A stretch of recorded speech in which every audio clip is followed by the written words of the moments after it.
Assalamualaikum warahmatullahi wabarakatuh. Dan semangat pagi, pagi, pagi, pagi. Good morning everyone. How are you today?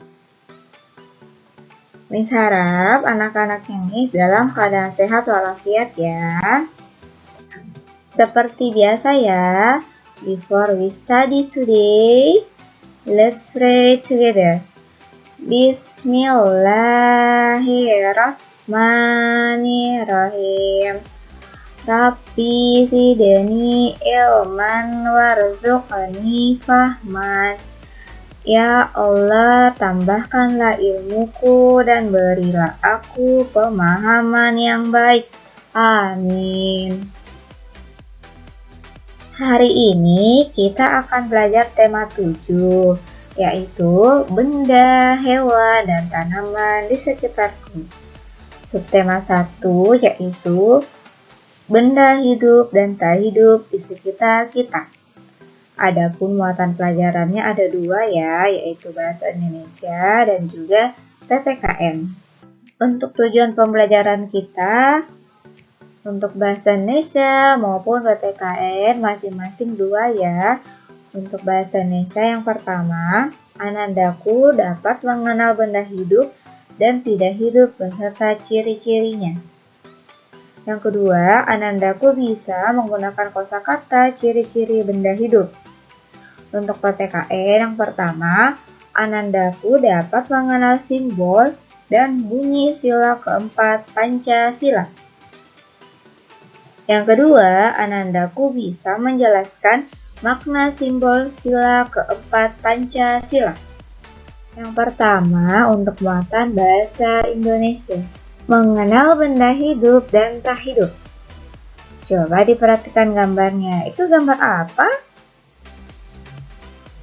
Iya, benar sekali, itu gambar kucing ya. Kucing itu termasuk makhluk hidup. Nah, benda hidup disebut juga makhluk hidup. Benda hidup mempunyai ciri-ciri. Benda tak hidup juga memiliki ciri-ciri ya. Ingat ya anak-anaknya Miss, ciri-ciri benda hidup dan juga tak hidup itu berbeda ya. Manusia, hewan, dan tanaman termasuk benda hidup. Ada beberapa ciri untuk benda hidup ya. Yang pertama, dapat bergerak sendiri. Kedua, bernapas. Ketiga, memerlukan makanan dan air.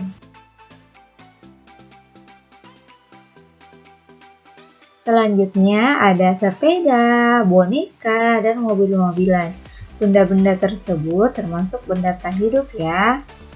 Adapun ciri-ciri benda tak hidup yang pertama, tidak dapat bergerak sendiri. Yang kedua, tidak bernapas. Yang ketiga, tidak memerlukan makanan dan juga air.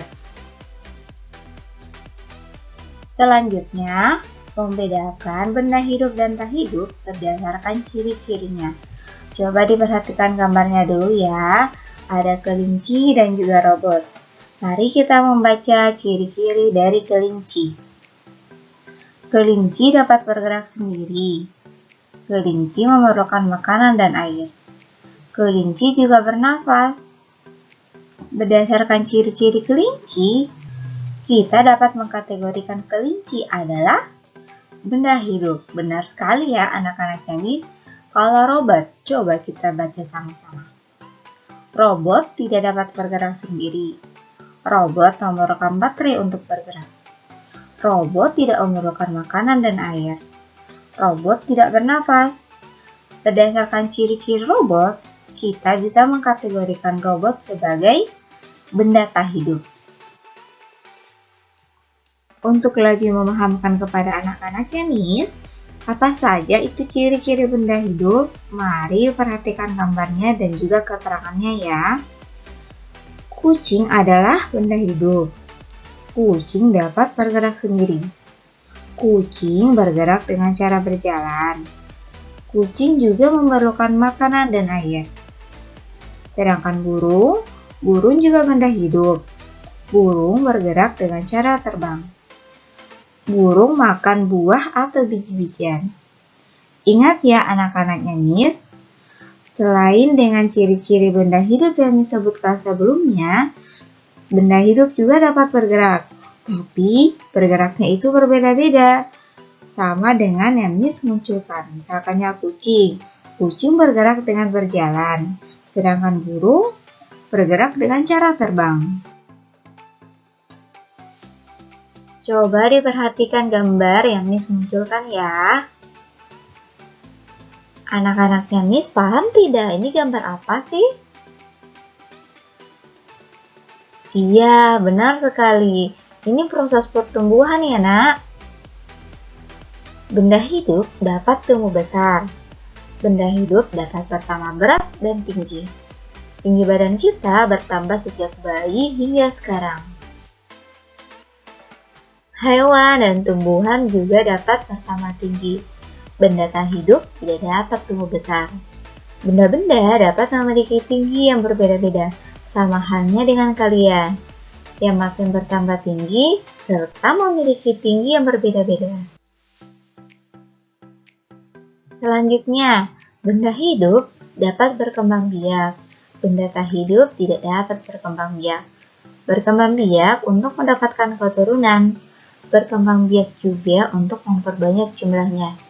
Tujuan berkembang biak agar benda hidup terjaga kelestariannya. Seperti yang Miss munculkan, ada gambar burung, manusia, dan juga pohon ya, menggunakan kosakata ciri-ciri benda hidup. Mari mengingat kembali ciri-ciri makhluk hidup sebelumnya ya. Yang pertama bergerak, kedua bernafas, ketiga berkembang biak, keempat tumbuh, kelima memerlukan makanan dan air. Berdasarkan ciri-ciri tersebut kita bisa membuat sebuah kalimat ya. Misalnya, kucing bergerak dengan cara berjalan.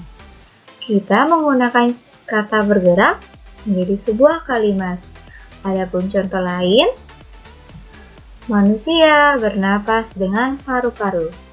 Kita menggunakan kata bernapas menjadi sebuah kalimat. Anak-anaknya Miss bisa membuat contoh kalimat lain ya berdasarkan ciri-ciri makhluk hidup. Memahami arti kosakata baru. Mari kita membaca teksnya bersama-sama ya. Berkembang biak adalah cara memperbanyak keturunan pada makhluk hidup. Jika tidak berkembang biak, makhluk hidup akan punah. Saat ini ada beberapa hewan yang hampir punah. Hewan-hewan tersebut kini dilindungi agar tidak punah. Selain hewan, beberapa tumbuhan juga ada yang dilindungi. Hewan dan tumbuhan tersebut dilindungi oleh negara karena sudah langka. Berdasarkan teks tersebut, ada beberapa kosakata baru tentang makhluk hidup, diantaranya berkembang biak, punah, dilindungi, serta langka. Anak-anaknya Miss bisa mencari arti kata kosakata tersebut di Kamus Besar Bahasa Indonesia ya. Selanjutnya, untuk muatan PPKN. Mengenal simbol dan bunyi sila keempat Pancasila. Sebelum PTS, anak-anak ini sudah mengenal simbol dan bunyi sila ketiga Pancasila. Selanjutnya, kita ke sila keempat Pancasila. Coba diperhatikan, sila keempat Pancasila itu apa sih? Iya, benar sekali. Sila keempat itu dilambangkan dengan kepala banteng. Saat berdiskusi, kita tidak boleh memaksakan pendapat. Kita harus menghargai pendapat orang lain. Menghargai pendapat merupakan pengamalan sila keempat Pancasila. Tadi, anak-anaknya ini sudah bisa menebak simbol dari sila keempat, yaitu kepala banteng. Kalau bunyinya, anak-anaknya ini tahu tidak? Benar sekali, sila keempat berbunyi kerakyatan dipimpin oleh hikmat kebijaksanaan dalam permusyawaratan perwakilan. Selain menghargai pendapat orang lain, ada beberapa contoh perilaku yang sesuai dengan sila keempat Pancasila, yaitu bermusyawarah saat memilih ketua kelompok, serta menghormati keputusan yang diambil saat musyawarah. Anak-anak ini sudah mengenal simbol dan juga bunyi dari sila keempat Pancasila. Sekarang, mari mengetahui makna dari simbol sila keempat Pancasila. Seperti yang anak-anaknya bisa ketahui, simbol sila keempat yaitu kepala banteng. Banteng termasuk benda hidup. Banteng merupakan hewan yang suka berkelompok. Banteng juga merupakan hewan yang memiliki jiwa sosial yang tinggi. Simbol sila keempat Pancasila memiliki makna bahwa rakyat Indonesia suka bermusyawarah dalam menyelesaikan masalah. Sekarang, mari mengenal makna warna pada simbol sila keempat Pancasila. Pada simbol Pancasila terdapat latar berwarna merah. Kepala banteng digambarkan dengan warna hitam dan putih. Warna-warna dipakai memiliki makna sebagai berikut. Warna merah memiliki arti keberanian, warna hitam memiliki arti keabadian, serta warna putih memiliki arti kesucian, kebenaran, dan kemurnian. Untuk melatih anak-anak di rumah, tugasnya ada 4 ya. Yang pertama, Bu Pena halaman 6, nomor 1 sampai nomor 3. Yang kedua, masih di Bu Pena halaman 8, nomor 1 sampai dengan nomor 2. Yang ketiga, masih di Bu Pena halaman 16 sampai dengan halaman 17, bagian A hingga C. Serta tugas di buku tulis, silahkan anak-anakku menulis kalimat-kalimat menggunakan kosakata tentang ciri-ciri makhluk hidup.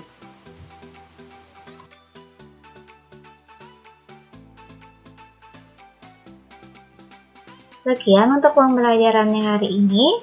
Tetap jaga kesehatan dan juga tetap semangat belajar di rumah ya nak.